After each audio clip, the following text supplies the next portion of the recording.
Hello guys, welcome to code warrior Telugu. ఈరోజు మనం discuss చేయబోతున్న problem the kth lexicographical string of all happy strings of length n. A happy string is a string that consists only of letters of the set ABC.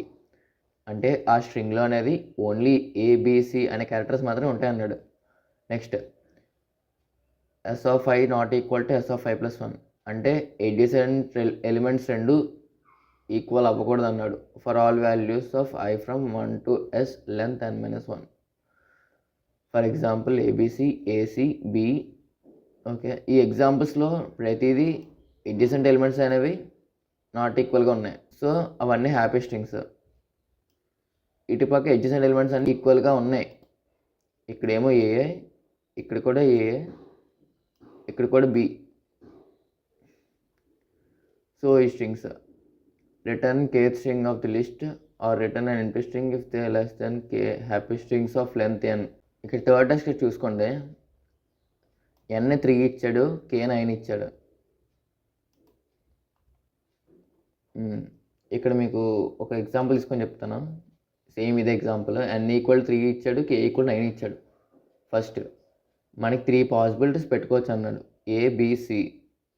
First ఏ తీసుకున్నప్పుడు మనం ఇంకా visit చేయాల్సింది ఏంటి, B ఒకటి, C ఒకటి. So బీని ఒకసారి, సిని ఒకసారి అపెండ్ చేసుకోండి. నెక్స్ట్ బీని విజిట్ చేసినప్పుడు లాస్ట్ ఎలిమెంట్ బి అయినప్పుడు ఇంకా మనం ఏంటంటే అపెండ్ చేసుకోవచ్చు. దీనికి రైట్ సైడ్ ఎలిమెంట్ బీకి ఈక్వల్ అవ్వకూడదు, అంతే.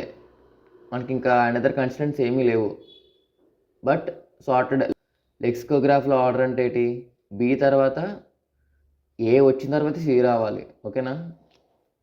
ఓకే, ఏ పెట్టుకున్నాం, సి పెట్టుకున్నాం. ఇక్కడ లెంత్ అనేది 3 ఇచ్చాడు కాబట్టి ఎప్పుడైతే లెంత్ ఈక్వల్ అయింది అన్నకి అక్కడ బ్రేక్ చేసి స్టోర్ చేసుకుంటాం అన్నమాట.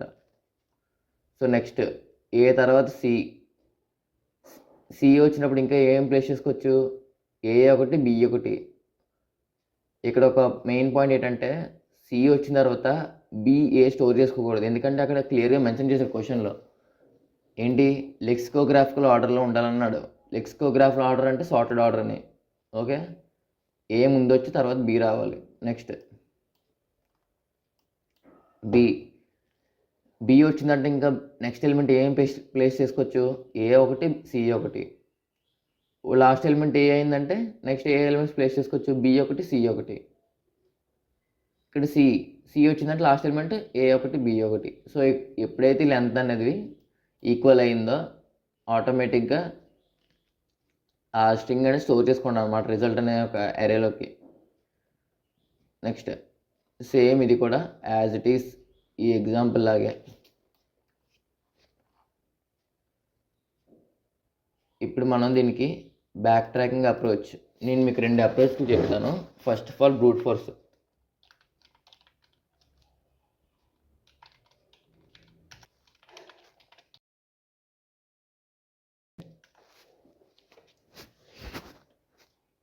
ఒక మెథడ్ అనేది క్రియేట్ చేయండి.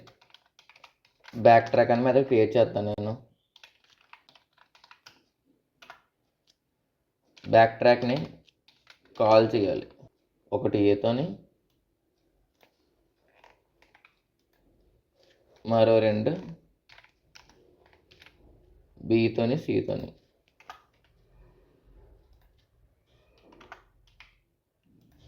నెక్స్ట్ ఇప్పుడు రిజల్ట్లోకి అపెండ్ చేసుకోవాలి. ఏంటి అపెండ్ చేసుకోవాలి, ఇఫ్ పాస్ చేసిన స్ట్రింగ్ దాని యొక్క లెంత్ అనేది ఈక్వల్ టు 10 అయిందనుకోండి,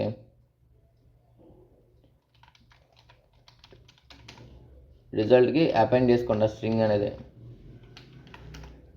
రిటర్న్ చేసేయండి. ఒకవేళ లెంత్ అనేది అన్నికి ఈక్వల్ అవ్వలేదు, అవ్వని పరిస్థితుల్లో ఏం చేయాలి, ఇఫ్ ఎస్ ఆఫ్ -1 అంటే లాస్ట్ ఇండెక్స్ని చూస్ చేసుకుంటుంది. లాస్ట్ ప్లేస్ చేసిన వాల్యూ అనేది ఇన్ కేస్ ఏ అయిందనుకో, అప్పుడు ఏం చేయమని చెప్పాను. సో ఇప్పుడు మళ్ళీ సేమ్ ఫంక్షన్ రికర్సివ్గా కాల్ చేయాలి. Backtrack of S plus input స్ట్రింగ్కి ఏం కలపాలన్నాను, బిఏ ఒకటి సిఏ ఒకటి అన్నాను, అంతేనా? కలిపామా? నెక్స్ట్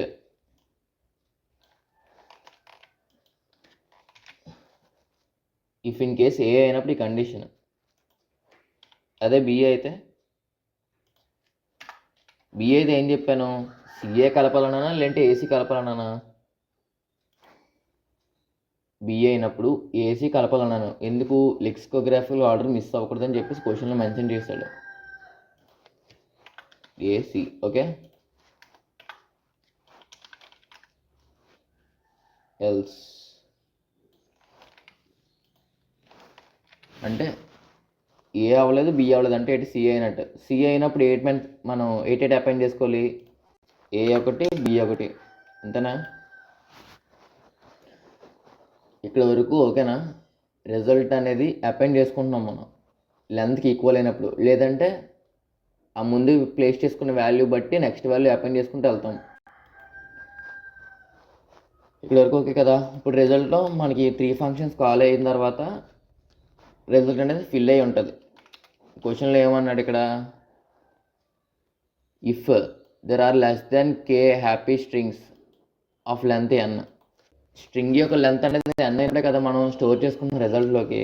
ఇప్పుడు len of result less than k అయిందనుకో, return empty string as it is. లేకపోతే రిజల్ట్ యొక్క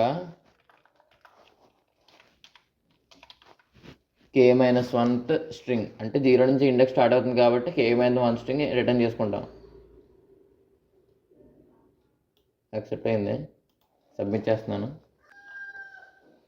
ఓకే, సబ్మిట్ అయింది. బట్ ఇక్కడ స్పేస్ అంత ఆప్టిమల్ కాదు, ఎందుకంటే మనకి ఎన్ని స్ట్రింగ్స్ ఇచ్చాడో. ఫర్ ఎగ్జాంపుల్ ఇక్కడ చూసారా, మనం ఈ స్ట్రింగ్ అంతా ఈ లిస్ట్ అంతా స్టోర్ చేసుకుంటున్నాం. ఇదంతా అన్వాంటెడ్ కదా, మనకి కేత్ వాల్యూ ఒకటి తెలిస్తే చాలు. సో ఇప్పుడు ఆప్టిమల్ వే చేద్దాం.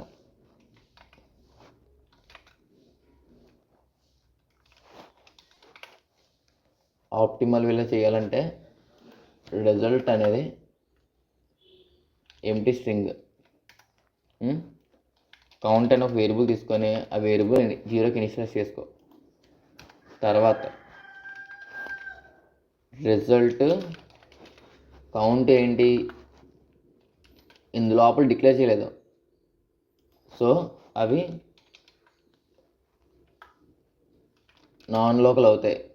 ఓకే,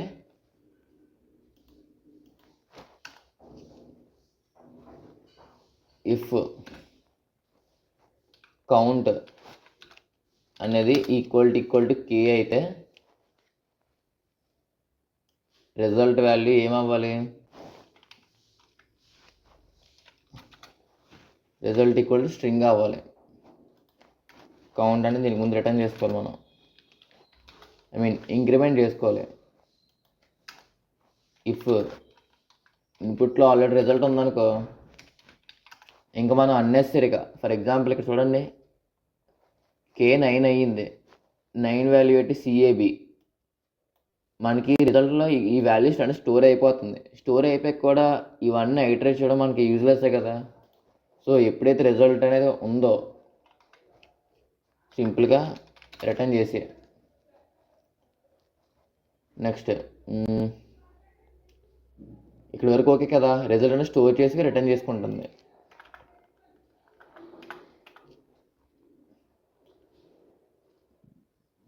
ఇక్కడ మనం లెన్ ఆఫ్ రిజల్ట్ కాదు, ఇఫ్ నాట్ రిజల్ట్, అంతే కాదు, రిటర్న్ రిజల్ట్ చేస్తే సరిపోద్ది కదా. ఇనీషియల్గా ఎంప్టీ స్ట్రింగే కదా ఉంది.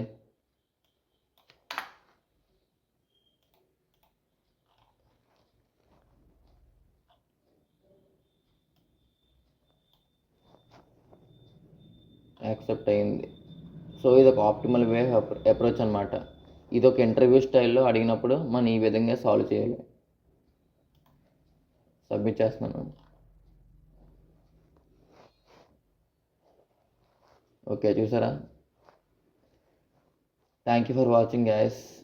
రోజు ప్రోగ్రామింగ్ చేస్తే మీ ఫ్రెండ్స్కి షేర్ చేయండి. ఏదైనా డౌట్స్ ఉంటే కింద కమెంట్ చేయండి, నేను ఖచ్చితంగా రిప్లై ఇస్తాను. ఇంకా వేరే లాంగ్వేజెస్లో కూడా సొల్యూషన్ కావాలంటే కింద డిస్క్రిప్షన్లో లింక్ ఉంది, అది రిఫర్ చేయండి ఒకసారి. ఇంకా ఎలాంటి కంటెంట్ డైలీ కావాలంటే ఖచ్చితంగా ఛానల్ ఫాలో అవ్వండి. That's it for today guys. Thank you.